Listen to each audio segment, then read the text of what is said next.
Bueno, nada, bo día, moitas grazas por achegarvos, grazas á Federación polo convide da Federación a ser pregoeira por primeira vez justamente aquí, non? Na Coruña, na miña cidade, e no contexto desta feira, a que veño dende que son cativa, e onde sempre caía algún libro que se remataba sendo a lectura do verán. Porque na miña casa sempre me invitaron a ler. A miña nai é modista e mentras ela cosía eu lía.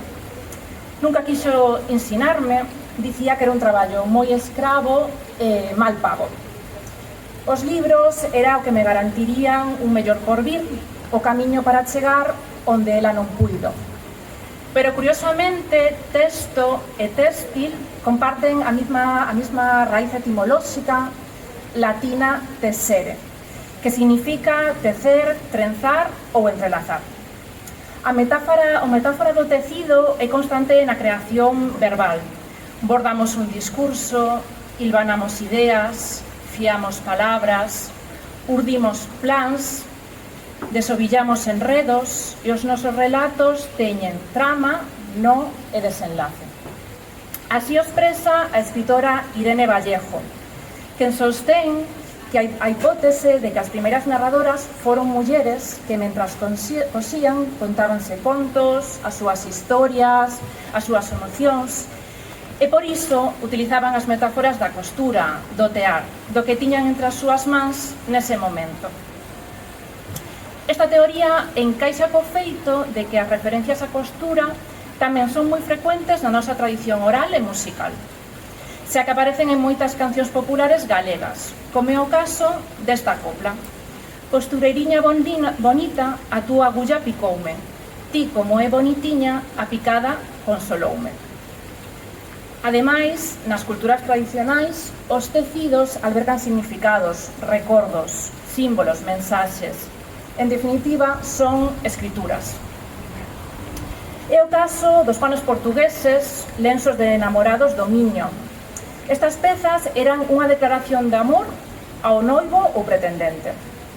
Cando unha moza alcanzaba a idade de casar, comezaba a bordar un pano de liño ou algodón que despois regalaba a persoa desexada. O bordado eran abundantes en motivos florais, símbolos e mensaxes en verso, onde cada motivo tiña un simbolismo. O cortexo dependía de se a persoa usaba o pano en público, se aceptaba o poñía sobre o abrigo os domingos, ao redor do pescozo ou no sombreiro, convertíndose nun código amoroso adorable. Pero a escritura textil tamén se deu en contextos moi diferentes a este. Durante a Primeira Guerra Mundial, as mulleres adoitaban a quedar na casa esperando os que os seus homes voltasen da guerra. Tecían calcetíns, gorros, pasamontañas para enviar aos seus maridos. Estas pezas de punto víanse como un acto de amor, pero tamén foron unha vía de comunicación a que recorreron os espías, usando o código Morse como linguaxe. Deste xeito podían pasar mensaxes secretas a través do punto, sen que o inimigo sospeitase, transformando o feito de tecer nun acto totalmente subversivo.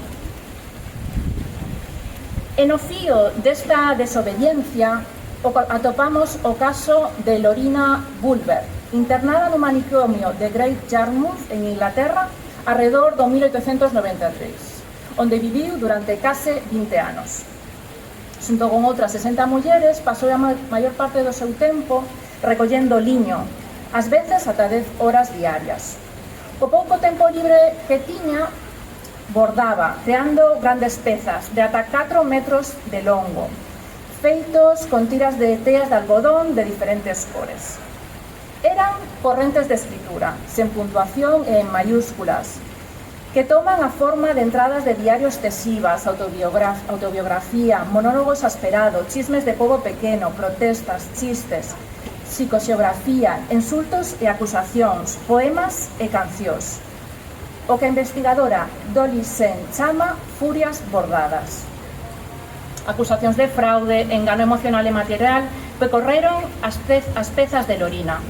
A inmediatez e a velocidade vertexinosa con que se moven as palabras son case contrarias as horas dedicadas ao lento traballo da agulla, necesarias para bordar cada liña. Unha contradición constante entre a necesidade de expresar e a contención do psiquiátrico, que converten os seus bordados nun berro de liberdade. E para rematar, citarei a Carmen Martín Gaite, que escribiu: poñerse a contar é como empezar a coser, e ir unha puntada detrás de outra, sexan baimitas ou recordos. Moitas grazas.